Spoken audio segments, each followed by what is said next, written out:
got my mate round, having a few drinks. I'm on the Guinness, he's on the rosé. We're talking boxing, so thought I'd get the webcam out. I'm really looking forward to November. We got Bernard Hopkins versus Sergey Kovalev. We got Vladimir Klitschko versus Kubrat Pulev. We got Bellew Cleverly. We got Eubank Saunders. We got Fury Chisora. Who are you most looking forward to seeing? I'd like to start this video by saying, before we go into the specific boxing chat, there was a kind gentleman who gave some rather negative feedback on one of your previous videos. Very open to negative feedback, no particular expert myself, and if I'm saying anything stupid, very happy to be critiqued, but please try and keep the language to a minimum because it's a friendly site and not really good for anyone, is it?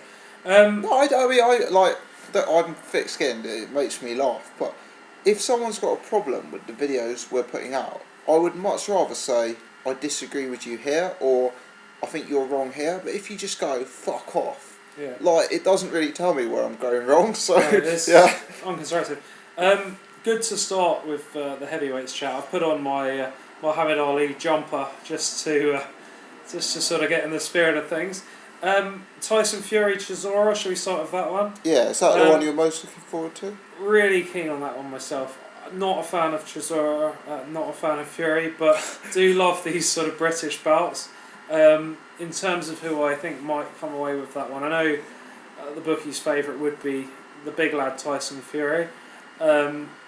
I'd have to see a bit more of him myself. I've seen him in glimpses, and obviously he's creating some waves, but I look forward to seeing that fight. Obviously, it's not top tier Chisora, but that will give him a genuine challenge.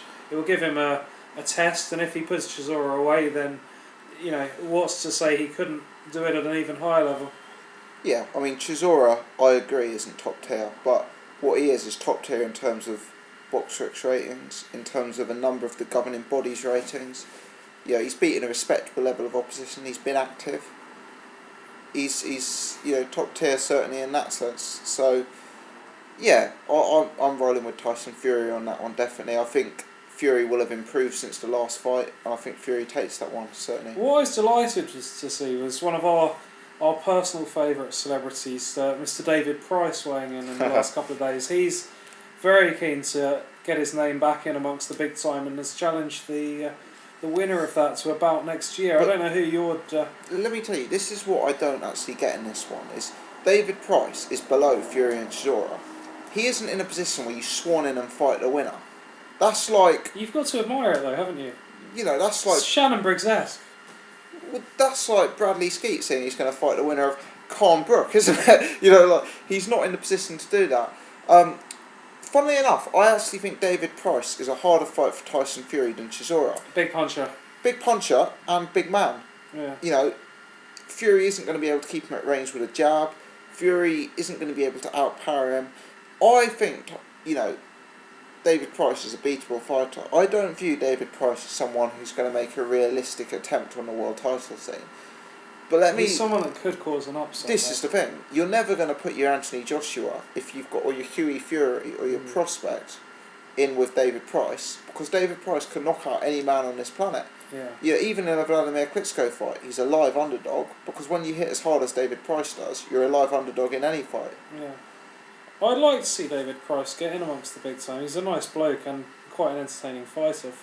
He is. He's too rigid, too chinny.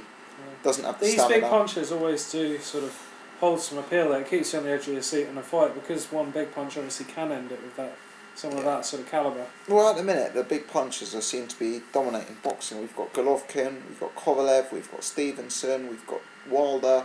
You know, it very much seems to be the rise of the knockout artists at the minute, as opposed to the sort of classic boxer. You know, these guys seem to get more fans than your Mayweathers, your Andre Wards these days, which I personally disagree with. But anyway, we're looking forward to Fury Chisora. On the undercard that night, you've got Frankie Gavin versus Bradley Skeet. You've got Billy Joe versus Chris Eubank. You've got Gary Sykes versus Liam Walsh. You've got Frankie Buglioni versus Robertson. Who's your pick of the undercard? Sorry, go through that again. Bloody hell. I was enjoying it. It was such a mouthful, you'd have to... Buglioni, Robertson. Eubank Saunders. Eubank, that's the right answer. Yeah, sorry. Yeah. Gavin All Skate. blended into one a bit there. Eubank Saunders, absolutely for me. I know we've done a chat previously about Eubank Junior himself, and maybe slightly disagreed the way he was being handled and the way he was going about things. But I think what can't really be argued is no one has a true perspective so far of quite how good this guy can be. He's knocked out nobodies, but he's done it well. He does a lot of this showboating, a lot of dancing, and he is sort of all about the image. But the analogy I used the other day. Put away Saunders. Let me give you a brief analogy. It's one I've used once or twice on this channel, but I'm keen to hear your thoughts on this. So, if you imagine that a team was in the championship of the English Football League and won every game 5 or 6-0, complete domination. Nobody could score a goal against them. Nobody could defend against them. Then that team got promoted to the Premiership. Yeah. What would their odds be? Now, what I'm saying here, if you look at Chris Eubank Jr.'s record, who are the big names he's beaten? He's beaten Bradley Price, who has campaigned at welterweight. That's £147, and light middleweight. That's 154. He's beaten Tyan Booth. Again, I think of Tyan Booth as a light middleweight. The guy he fought last time out is fighting for a welterweight title in his next fight. So the guy he most recently fought is fighting for welterweight. Now Chris Eubank Jr. is a guy who hasn't even been making the middleweight limit. He is a guy who's been fighting at 165, almost at super middleweight. Yet he's been taking out welterweights. Billy Joe's been in with the Emmanuel Blandamuras. He's been with the John Ryders. He's been in with the Blackwells. These are solid middleweights. Not only solid as in they're decent fighters, but they're solid as in they are actually genuine middleweights. Now, if you stuck any calibre of middleweight in with a few sort of borderline southern area level welterweights, you'd expect them to win. Eubank Jr. hasn't had the preparation against the quality of opposition or against the size of the man. I think with all of these sort of things, and I mean it's much of what you guys chat about on here, it is hypothetical, a lot of it's predicting, and I think the educated bet, proving, based purely on form and what they've beaten so far, would suggest that Billy Joe Saunders would be favourite for that fight, just purely on what he's done to date. However, what Eubank Jr. has done is win convincingly. Yes, he's won convincingly against poor opposition, but it is hard to say that he could not win convincingly against better opposition. No. It's unproven, we don't know, and we'll have to wait and see until that fight. Let me give a football analogy again. If Crystal Palace get Accrington Stanley... Very sensitive topic, Crystal Palace. If Crystal Palace get Accrington Stanley in the League Cup and do them 6-0, are you confident that Palace are going to spank Man United the week after? I wouldn't call Billy Joe a Man United. Oh, Billy Joe's a world-class fighter. I have never been so confident also, about anything. Billy Joe Saunders is going to humiliate Chris Eubank Jr. It's would I be absolutely confident that they would not? I think Eubank Jr. has a shot. He's been fighting welterweights. And he's been... Did you watch the video uploaded recently by him on? Yeah, I actually commented about this. For me, this is embarrassing, and I spoke to one of my subscribers about this. Pretty fantastic. No, this. If you stuck a padded bag on that wall, a bag that doesn't have the ability to punch back, to guard, or to move. Yeah. Do you know what? I could make a decent sound hitting that bag. It was a very prolonged activity. At immense power and speed. Immense power. Any boxer hitting a stationary bag. No. What's when that bag, Billy Joe Saunders, moves? What's when he throws a blistering jab you can't even see? If you now and then, but if you stuck Fat Billy Joe up against that bag for the length of time that Eubank Jr. was hitting it, I think he'd be needing oxygen. He would be, but you won't. Billy Joe isn't a stationary target. Billy Joe has world-class feet, world-class hand speed, world-class jab. I think Billy Joe, in my opinion... World-class fitness? Yeah, Billy Joe has gone 12... Let me tell you something. Billy Joe has gone 12 rounds, time and time again, against rated middleweights. Chris Eubank Jr. has never got beyond. Wait a second. Has never got beyond the 8th round, and he's been fighting welterweights. He's not a big puncher. If he was a big puncher, how would a welterweight Bradley Price, a light middleweight Tyan Booth go the distance with him? My point is... Do you think Bradley Price could go the distance? The point is, I do not think it's up for debate whether or not Billy Joe Saunders has fought and beaten better people than Eubank Jr. has. The conversation is, could Eubank Jr. beat Billy Joe Saunders? And what we're basing that on is, it's difficult to compare form in this, it really is. I think what is evident is, it's a very unusual fight to try and arrange from the Eubank camp at this stage of his career, and I would question why they're doing that if they really don't strongly believe. And I mean, his dad knows boxing. His dad was a superb boxer. You'd have to question why, and it would be a really stupid move to have this fight now if they didn't honestly believe deep down that he was going to put Saunders away. That's for me a much bigger indicator as to sort of form going into this fight than actually looking at who Eubank Jr. is beating, because I think you can write that off. But he is a prospect with a big name coming from a big sort of background. Why would he be doing this fight? It's not the money. He's not doing this for the money. No, he's not. He's doing this to sort of launch a career. And if he loses this, the sort of hot prospect thing goes out the window. So I think you have to look, why are they doing that? Would they do it if they didn't truly think he could win? And I don't think it's just blind ignorance. See, from my eyes, what you're saying is sensible, in the sense that if he was stepping up to an English level middleweight, or a British level middleweight, you're probably right. But I've been following Billy Joe since he was an amateur. I've been to the guy's fights. I've seen him fight in the flesh. I have witnessed the man's hand speed from relatively close. I genuinely believe Billy Joe Saunders has the potential to be a world-class middleweight. Do you not believe that Eubank Jr. does? He's shown me nothing to suggest that. He's shown me the suggestion. He hasn't shown you anything to suggest he hasn't. Though. Yeah, but you've never shown me anything to suggest you haven't. You know, I don't know about that. like I do not know Chris about Eubank Jr. has told me he could be a European level welterweight if he can cut to 10 stone. You know, he hasn't shown me anything. He's shown me he can hit and hurt a man who weighs 1.5 stone less than him. He's shown me he can look impressive against fighters who've had 20 losses. He hasn't shown me anything above and beyond. And I agree with you, the confidence behind him does suggest if he stepped up and fought a Nick Blackwell, he'd probably scrape through. But Billy Joe, you know, is a top fighter. And Billy Joe is as tough as nails, you know. If he can't get a Tyan Booth, if he can't get a Bradley Price out of there, you're not going to be able to get a Billy Joe Saunders out of there. He's tough as nails, he's a genuine middleweight, he can move, he can jab, he's defensively solid. We'll see. It is a case of we will see. It would be a very similar conversation as if somebody was saying, right now, a fight between, let's say, a David Haye and Anthony Joshua was arranged. On form, David Haye, 10 times out of 10. Calibre of opposition, 10 times out of 10. But if they arranged that fight right now with Anthony Joshua, with David Haye, you'd have to wonder why they're doing it. And I wonder the same with Eubank Jr. I can't see him losing that fight. Joshua's never been hit like David Haye would hit him. He's never seen the hand speed of David Haye. But we can use the same we can use the same criteria for Eubank Jr. It's about preparation. But maybe he's just that good. Maybe he's getting smacked around by Chris Eubank. Like, you know, I just think it'd be so...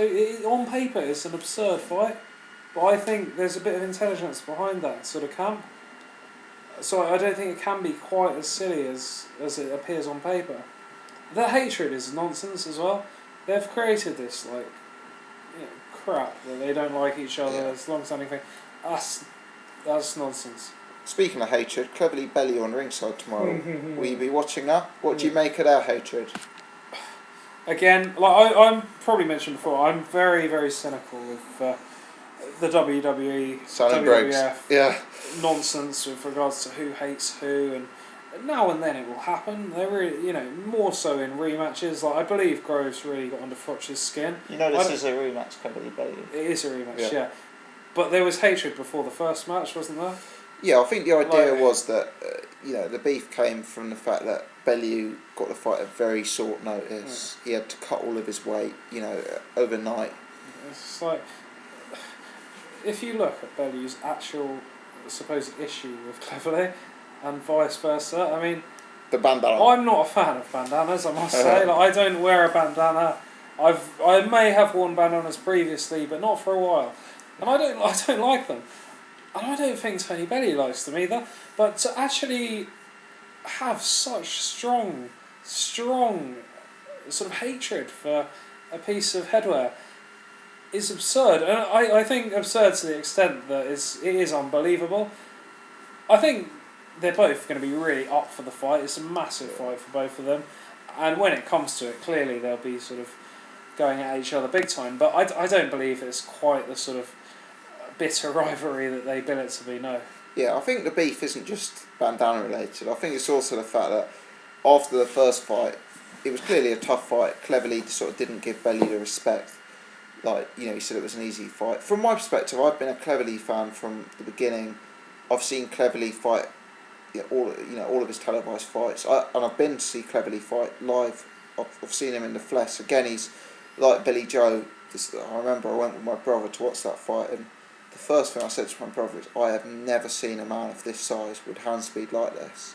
It is blurry, frightening hand speed that Cleverly has. And as I say, I was ringside for some of his fights. I was ringside for his fight with the God, I've forgotten his name now. The German chap fought at Wembley Arena on the Frank Warren card, but he's got huge attributes. To me, in my eye, he's got better attributes over Bellew, despite Bellew's supposed amateur pedigree. But one thing I can say is Tony Bellew put in his career best performance in that Cleverly fight, in my eyes. He put in a better performance in that fight, possibly, than he did against Adonis Stevenson. That was a genuinely tough fight. I guess the other question to throw in is, who's the more natural cruiserweight? A lot of people think that's Tony Bellew. I'm a bit more on the fence on that as to who's the more natural cruiserweight. Straying slightly off topic, and it's a topic I like to bring up each time I pop onto this channel. Don't keep as closely abreast with boxing news as yourself. So, Carl Froch, what's going on with him, and what's so the latest is Carl Froch is about to sign a fight with Julio Cesar Chavez Jr., who's in the States. Yeah, Vegas. Massive name in Vegas. He's something like 45-1. Okay. Son of the Mexican legend Julio Cesar Chavez, so he brings that huge Mexican crowd with him. It would be pay-per-view both in the UK and America, which is why they're so attracted Who's for it. promoting that? It won't be Eddie Hearn, it'll be Top Rank, who is the promoter for Chavez Jr. Okay. As I say, pay-per-view on HBO, pay-per-view on Sky. So huge money, probably more than the girls. When are we looking at for that? Like January? You're probably looking more like March for that. Oh, so Froch, no fight till March? No fight till March. Chavez Jr., as we know, he's been walking around, let's say he's been walking around 14 stone, and we're being charitable. Let's also say that there's strong suggestion online that he likes a bit of the wacky backy. So we're talking about a guy who is not in the best of shape, but is a world-class fighter if he takes things seriously. And if Froch wins that one? Chavez Jr., superb chin, never been knocked out, brawler style. That'd be a good watch, that. Yeah, I the thing.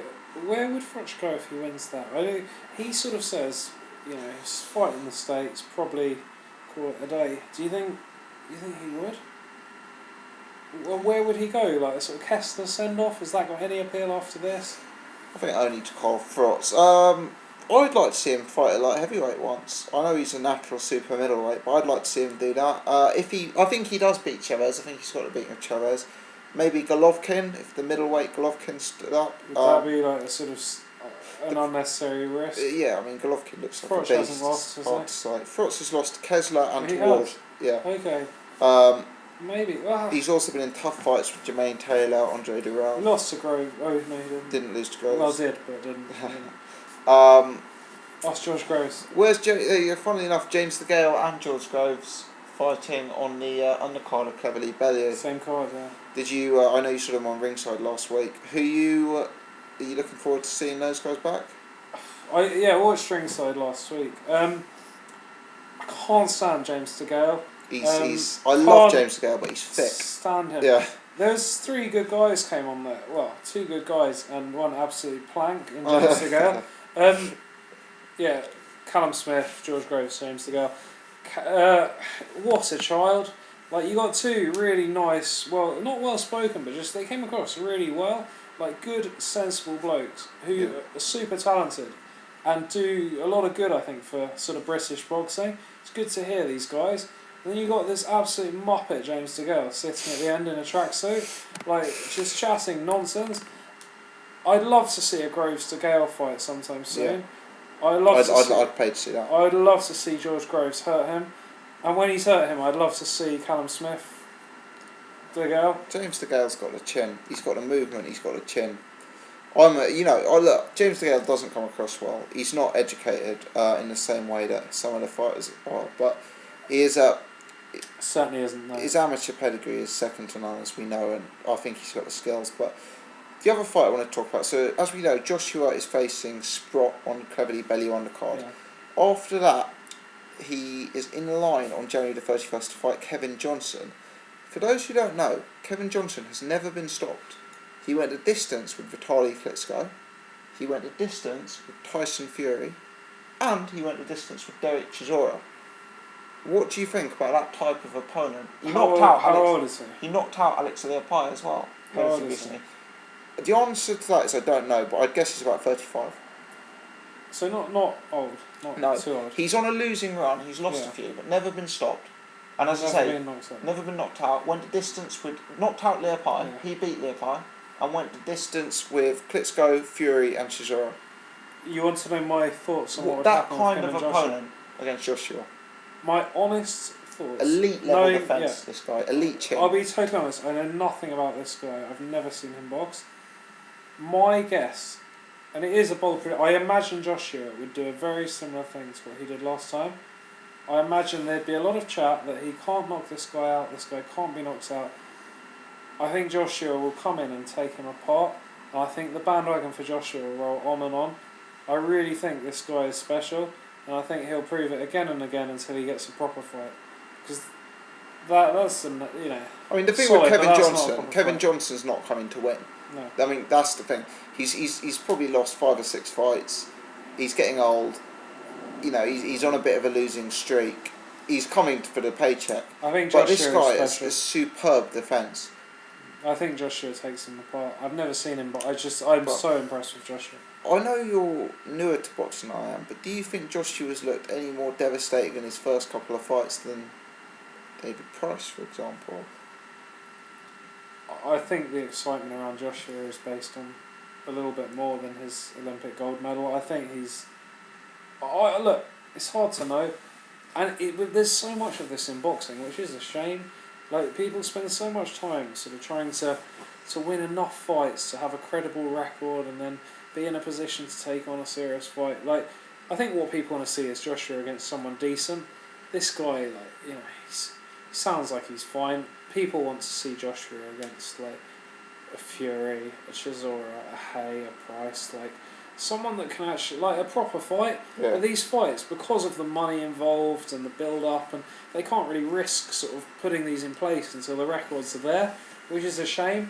But Joshua will win that fight. If he hasn't been stopped, the obvious suggestion is he wouldn't be. My guess is Joshua is on fire. I think he'll come in and blow him away. Yeah, I mean, I'd love that fight to happen. I really want to see it, and I've been very much on the fence with Joshua. If he knocks out Kevin Johnson, I'll be all over him. Kovalev, Hopkins. Yeah, we watched the 24/7, didn't we? Fantastic! If anyone hasn't seen that, yeah. What a production. Both guys came across really, really well. It'll be hard. Hopkins for me, watching that. Hopkins as well. Hopkins for me. other lad came across, Kovalev. Yeah. Came across well. Really nice bloke. Trains very hard. Looks in great nick. I think Hopkins is. I think Hopkins for me. He looks very focused. He's got superb pedigree. I think maybe he is. Tactical nous, isn't Maybe he is an alien. Kovalev Could he Froch. just be an alien? Sorry, let me rephrase that. Hopkins Froch.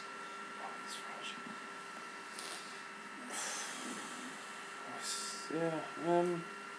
I don't know the answer either. I I can't stand Carl Froch as a person, and I don't really like him as a fighter. I can't really see like what's so special about Carl Froch, but I think we've both come to the conclusion that without being able to answer that question as what is so special about him, he might just be someone who just gets it done. He does just get it done. He does just get it done.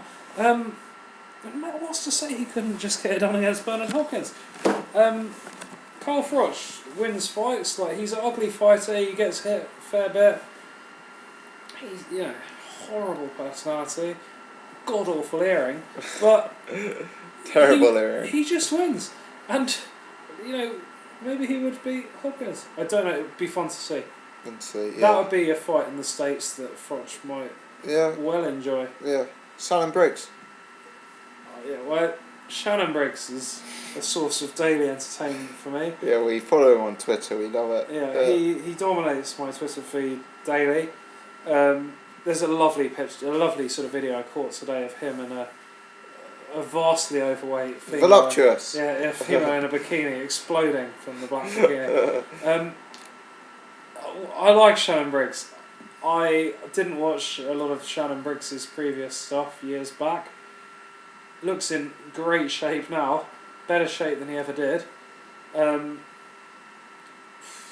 love the way he goes about it. Like, he's a guy that's fallen off the scene. He's got a bit of a name. Why is it that you like that? You criticised Cleverly Bellew earlier for the WWE style. Why is it that you don't like that, but you like Briggs? I think certain people can carry it off.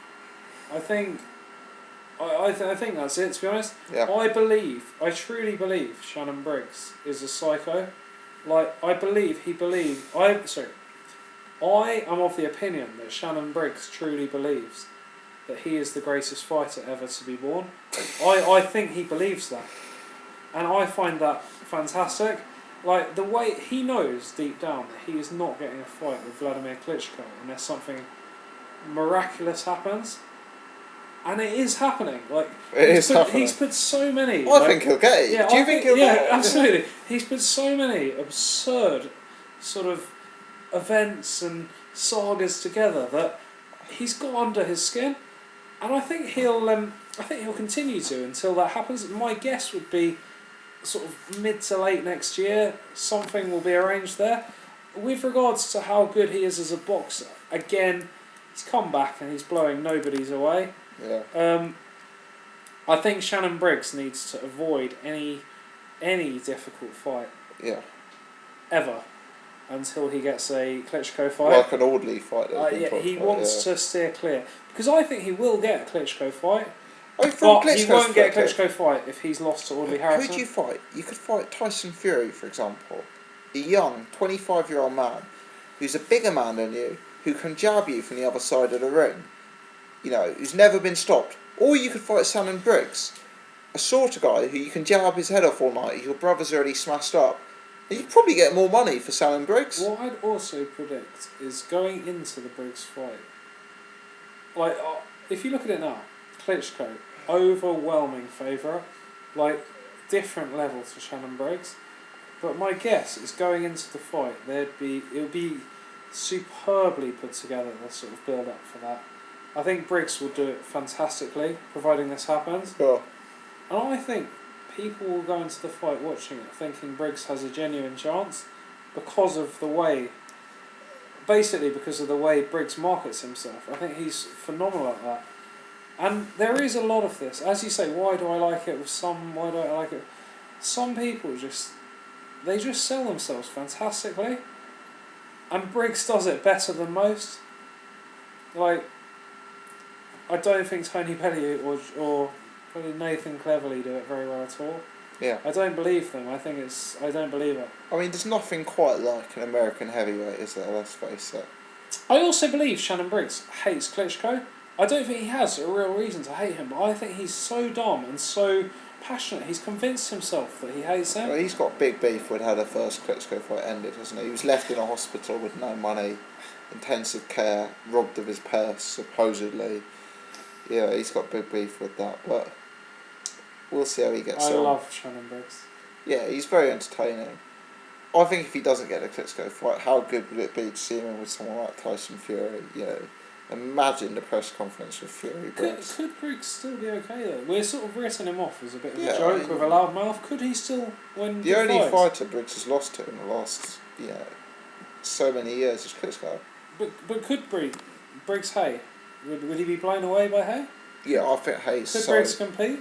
I personally don't see that's competitive. No. Chisora level? Yeah, Chisora. I'm not a fan of Chisora though. I think I've seen Chisora fight many times. I saw Chisora fight live against bloody hell, I forgot his name. Against an Argentinian opponent. I sat ringside when he fought an Argentinian opponent who Anthony Joshua later blew out in a round or two. You know, Chisora took him 9 that night. 9 painful rounds. I think Chisora's one-dimensional. And I think Briggs, with his calibre, is always live in that kind of fight. But you don't want to see him in with David Hay. Yeah, David Hay's too explosive. Briggs Price? 50-50 fight. Briggs Audley? Slightly into Briggs. Audley Price? It's happened. First round knockout. Again? I think Audley's just done. It's done. Audley can't go in with an elite level puncher, you know. He's another one I must he's a admit good fighter. I've got a real soft spot for. Yeah, I like Audley. He's a good fighter. I think he's underrated. Yeah, and we've had this chat before about these guys, and there is often chat about a sort of Audley Briggs, mainly chat between ourselves because we like both of them. Yeah. It would be funny.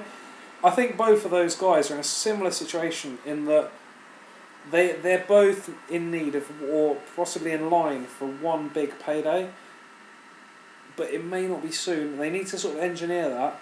I think Audley's may well be with David Hay. I think that could happen again because Hay doesn't fight. Like, why would you step in with David Hay if you're Audley? Because it would sell. And why would you do it with Audley if you're David Hay? Because you know Audley is shit, and you know you could bang him out in a minute. But Audley, I think Audley over in the UK has done himself no harm with this Big Brother nonsense. No. People seem to forget how. This is a guess, but my guess is people have forgotten how poor Audley Harrison has done of late. I think people see Audley as this great British champion boxer, and I think a David Hay Audley, again, would sell. I think it would capture the imagination of the public, and I think both parties could benefit from it. And for someone who doesn't get a lot of fights in David Hay, an easy knockout against Audley with a big payday could appeal. And I think it would certainly be the biggest fight. The problem is, Audley commercially, I don't see that fight happening because the purse is involved. The amount of money you're going to have to pay Hay, the amount of money you're going to have to pay Harrison. Let's be honest, to get his head blown off, like getting shot. Like the amount of money it's going to have to main event an event. So you're but saying it's going to have to be a main event. Yeah, but Audley Harrison believes he could. These guys are so stupid, they are so focused. They've got huge self belief. Audley Harrison is convinced he'd beat David Hay. I'm sure. I'm not sure I believe that. He is. But I'm sure Audley's watched the first fight as many times as I have. It's hard to tell, but it's the thing I find the biggest. I enjoy boxing. I watch a number of sports. The thing I find a real shame about boxing is that so many great fights are talked about, but don't actually come to fruition, or at least take a number of years to. I think that's a shame. I'd love to see these. The guys we're talking about in the ring, it is just sad. Yeah, Floyd Pacquiao is the other one. Another very, It's just a shame. But anyway, we've rambled on for 33 minutes. Let's get on with it. Have a good evening.